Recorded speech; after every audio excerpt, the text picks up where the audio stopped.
एक समय की बात है। वीरपुर गांव में एक भाई और एक बहन रहते थे।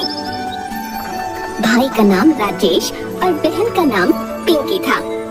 राजेश बहुत ही आलसी था, वह कोई काम नहीं करता था। एक दिन पिंकी बोली, राजेश तुम कुछ काम क्यों नहीं करते? जब देखो खेलते रहते हो।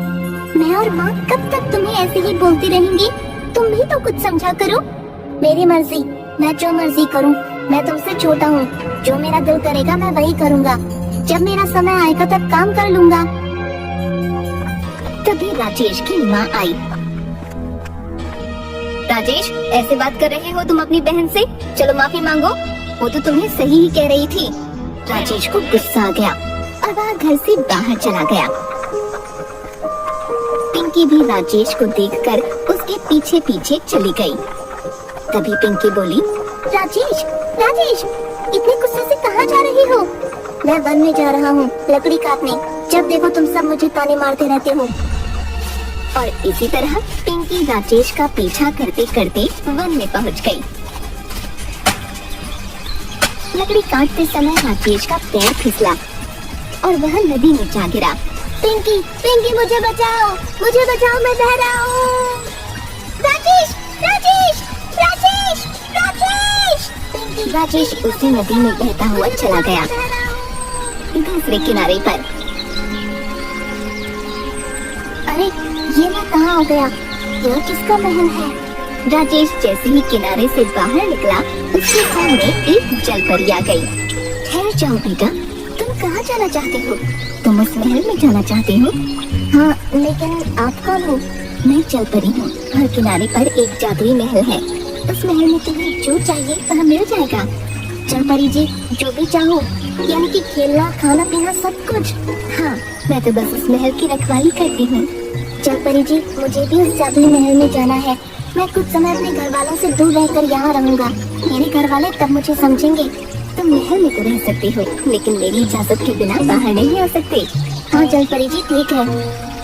तभी राजेश महल में चला गया और तभी महल का दरवाजा बंद हो गया। कितना सुंदर और बड़ा महल है। अब तो मैं बड़े मजे से रहूँगा, खाऊंगा और पीऊंगा। तभी राजेश महल से बोला, जादुई महल, चलो मुझे सोना है। एक सुंदर सा पलंग दे दीजिए। तभी एक सुंदर सा पलंग हाजिर हो गया। राजेश खुश होकर वहाँ सो गया। वहीं पिंकी अपने भाई को ढूंढने के लिए सबको लेकर आई, लेकिन वहाँ पर कोई नदी नहीं थी। सब उसे ढूंढने लग गए और थोड़ी देर ढूंढने के बाद सब वहाँ से चले गए। राजेश जादुई महल में बहुत खुश था। जब वह खाने को मांगता तो खाना आ जाता। अब वह पूरे दिन खेलता कूदता रहता। राजेश कुछ दिन तक तो खुश था, लेकिन फिर उदास रहने लगा। उसे घर की और माँ की याद सताने लगी और एक दिन उसने खुद से कहा, मुझे सबकी याद आ रही है।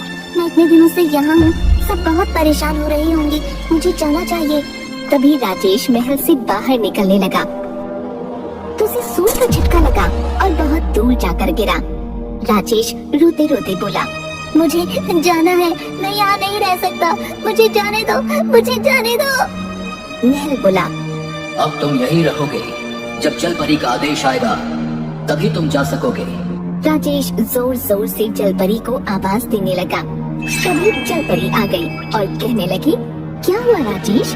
जलपरी जी, मुझे यहाँ नहीं रहना है, मुझे घर जाना है। लेकिन तुम ही तो चाहते थे कि तुम ऐशो आराम से रहो।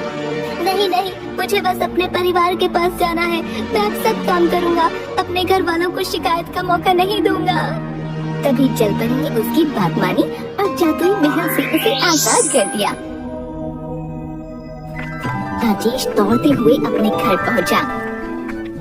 वहाँ सब आराम से अपना काम कर रहे थे।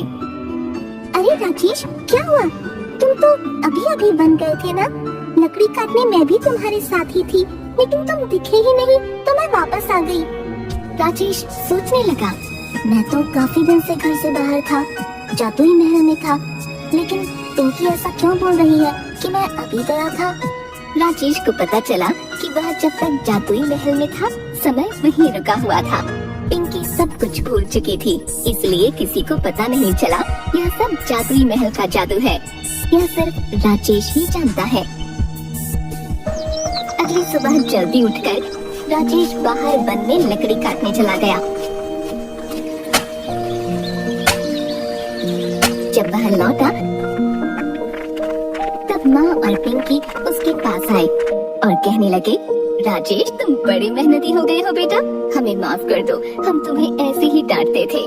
नहीं माँ, अब मुझे समझ आ गया है कि काम कितना जरूरी है। अब मैं आराम नहीं करूँगा, काम करूँगा। इस तरह माँ और पिंकी दोनों ने राजेश का गले लगा लिया।